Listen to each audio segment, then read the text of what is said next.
پیغمبر علیہ السلام د جهنم خبري کولې یو صحابي دی مجمع کې ناس اوچت شو منډې کړې تودې شګې په هغه سرو شګو کې په بربنډه ملا باندې سملاستو که نه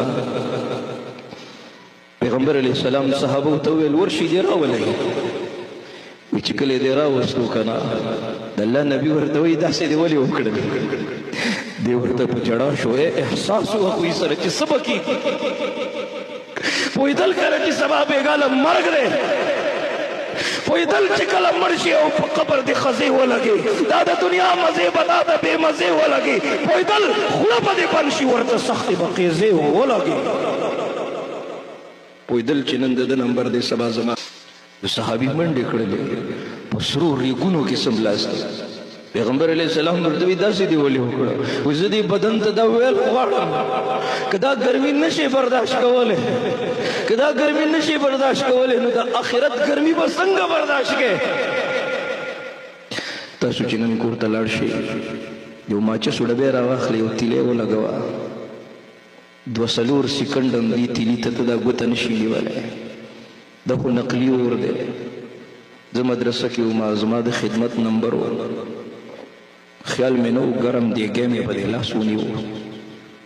ټوله شپه خوب نه راته اوبو کې مې دا لاس داسې ډوب ایښی په دې نه چې لاس مې وسوځېده یاره را سره دا پیدا شوه چې الله هغه حقیقي اور به څنګه برداشت کوو الله موږ د رحمت په صادر کې راونغاړه الله ستا د رحم منتظر یو اللہ مسلمان غفلت کے دے اللہ نوجوان غفلت کے دے اللہ زنانہ غفلت کے دے اللہ دا موبائل پر نظرائی زمن چوندن زمن زندگی برباد کھڑے اللہ دی ڈرامو فلمونو ٹک ٹاکو دی بے حیائی زمن میں زمن پچے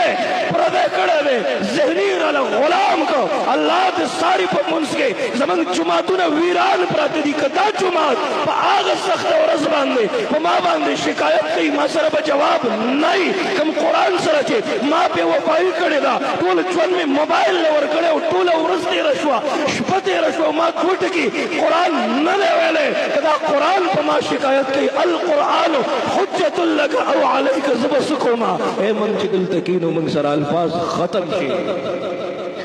زړه کې درد پیدا شي چې الله په کومو الفاظو باندې زه د دې خپلې معاشرې اصلاح وکړم